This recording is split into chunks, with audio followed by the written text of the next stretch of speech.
اعوذ باللہ من الشیطان الرجیم بسم اللہ الرحمن الرحیم۔ قرآن مجید کا تیسرا پارہ تلک رسول۔ خلاصہ، تیسرے پارے کا آغاز بھی سورہ بقرہ سے ہوتا ہے۔ تیسرے پارے کے شروع میں اللہ نے اس بات کا ذکر کیا ہے کہ اللہ کے بعد رسولوں کو دوسرے رسولوں پر فضیلت حاصل ہے۔ ان میں سے بعض نے اللہ کے ساتھ کلام کیا اور بعض کے درجات کو اللہ نے بلند فرما دیا، اور یہ بات بالکل واضح ہے کہ تمام رسولوں میں سب سے زیادہ بلند مقام ہمارے نبی محمد صلی اللہ علیہ وسلم کا ہے۔ اس پارے میں آیت الکرسی ہے جو قرآن مجید کی سب سے افضل آیت ہے۔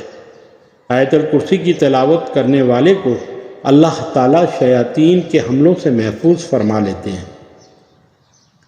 تیسرے پارے میں اللہ تبارک تعالیٰ نے بہت سے اہم واقعات بھی بیان کیے ہیں۔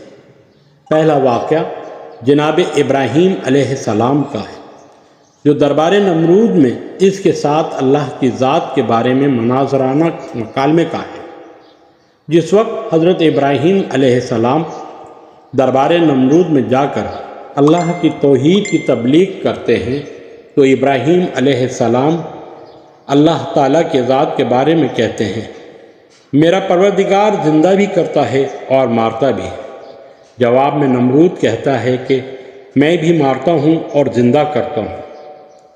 اس ظالم نے ایک مجرم کو آزاد کر دیا اور ایک بے گناہ کو موت کے گھاٹ اتار دیا۔ سیدنا ابراہیم علیہ السلام اس کے مکر کو دیکھ کر کہتے ہیں کہ بے شک اللہ تعالیٰ سورج کو مشرق سے لے کر آتا ہے، پس تو اس کو مغرب سے لے کر آ۔ یہ بات سن کر نمرود کے لبوں پر چپ کی مہر لگ گئی، اس لیے کہ وہ جانتا تھا کہ اس کے مطالبے کو پورا کرنا ناممکن ہے۔ اس پارے میں اللہ تعالیٰ نے حضرت عزیر علیہ السلام کے اس واقعے کا بھی ذکر کیا ہے کہ وہ ایک اجڑی ہوئی بستی کے پاس سے گزرے اور کہا کہ یہ بستی کیوں کر دوبارہ زندہ ہوگی۔ اللہ تعالیٰ نے عزیر علیہ السلام کو 100 برس کے لیے سلا دیا اور پھر ان کو دوبارہ زندہ کر دیا۔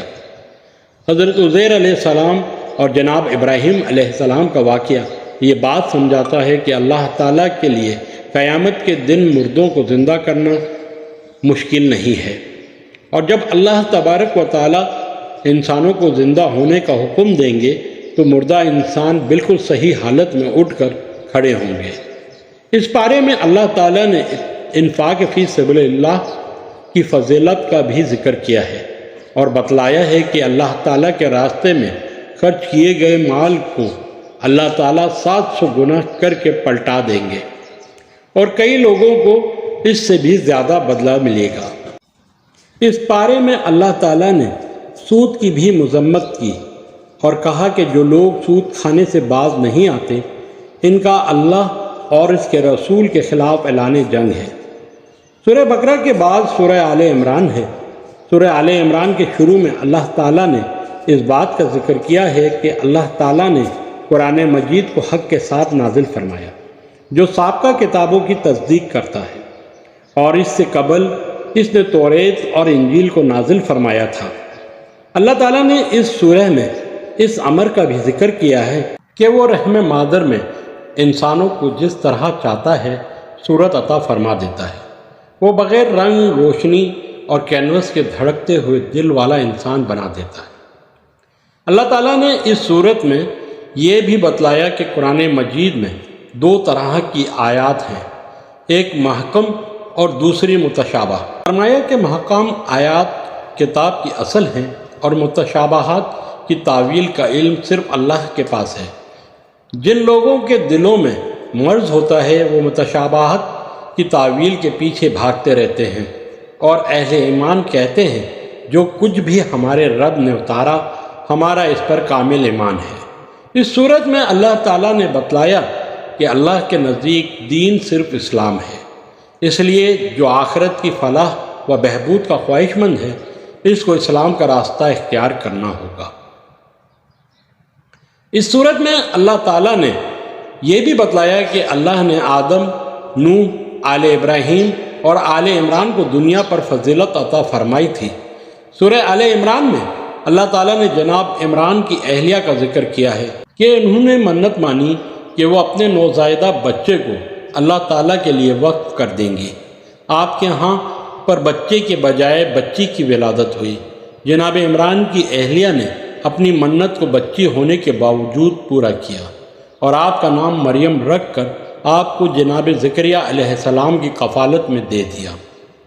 اللہ تعالیٰ نے جناب مریم کو اپنی بارگاہ میں قبول فرما لیا اور آپ کے بچپن سے لے کر جوانی تک کے تمام ایام اللہ کی بندگی میں صرف ہوتے رہے، یہاں تک کہ بارگاہ الہی سے آپ کے لیے کرامت بھی ظاہر ہوئی کہ آپ کے پاس بے موسم کے پھل آنے لگے۔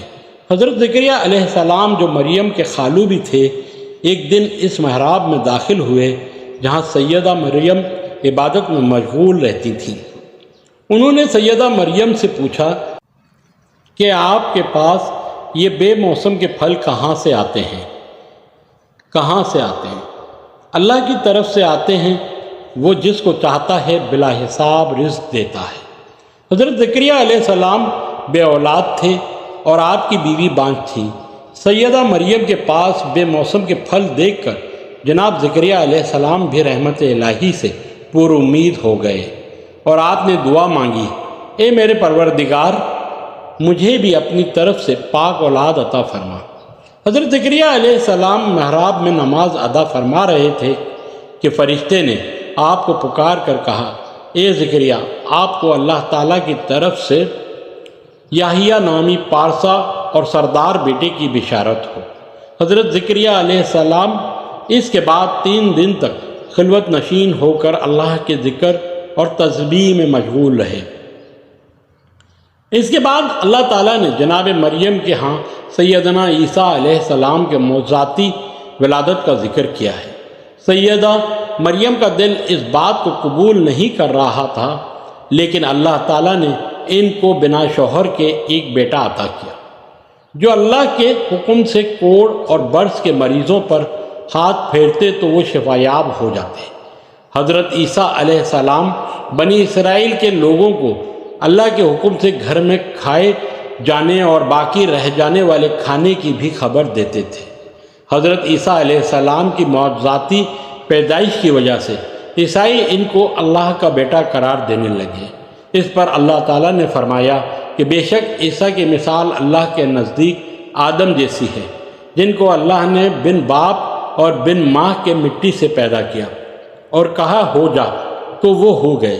اس سورہ میں اللہ نے یہ بھی بتلایا کہ کفار حضرت عیسیٰ علیہ السلام کی جان کے در پہ تھے۔ اللہ نے حضرت عیسیٰ علیہ السلام کو بشارت دی کہ آپ کو زندہ اٹھا لوں گا اور کفار آپ کا بال بھی بیکا نہیں کر سکیں گے۔ اس سورہ میں اللہ تعالیٰ نے عالم ارواح میں رسول کریم صلی اللہ علیہ وسلم کے مقام کا بھی ذکر کیا ہے کہ عالم ارواح میں اللہ نے انبیاء کرام کی روحوں سے اس بات کا عہد لیا تھا کہ اگر ان کی زندگی میں محمد رسول اللہ صلی اللہ علیہ وسلم آ جائیں تو پھر ان پر ایمان لانا اور ان کی حمایت کرنا گروہ انبیاء پر لازم ہوگا۔ اس پارے کے آخر میں اللہ تعالیٰ نے اس بات کا بھی ذکر کیا کہ کفر پر مرنے والے اگر زمین کی مقدار کے برابر سونا بھی لے کر آئیں تو اللہ تعالیٰ اس سونے کے بدلے میں بھی انہیں معاف نہیں فرمائے گا اور ان کے لیے دردناک عذاب ہوگا۔ اللہ تعالیٰ ہماری اس کاوش کو قبول و منظور فرمائے۔ اسی کے ساتھ ڈاکٹر سید نوید کو اجازت دیجیے۔ السلام علیکم ورحمۃ اللہ وبرکاتہ۔ اللہ رب العزت سے دعا ہے کہ قرآن اور حدیث پر چلتے ہوئے فرقہ واریت کی لعنت سے باہر نکلنے کی توفیق عطا فرمائے، آمین یا رب العالمین۔ السلام علیکم ورحمۃ اللہ وبرکاتہ۔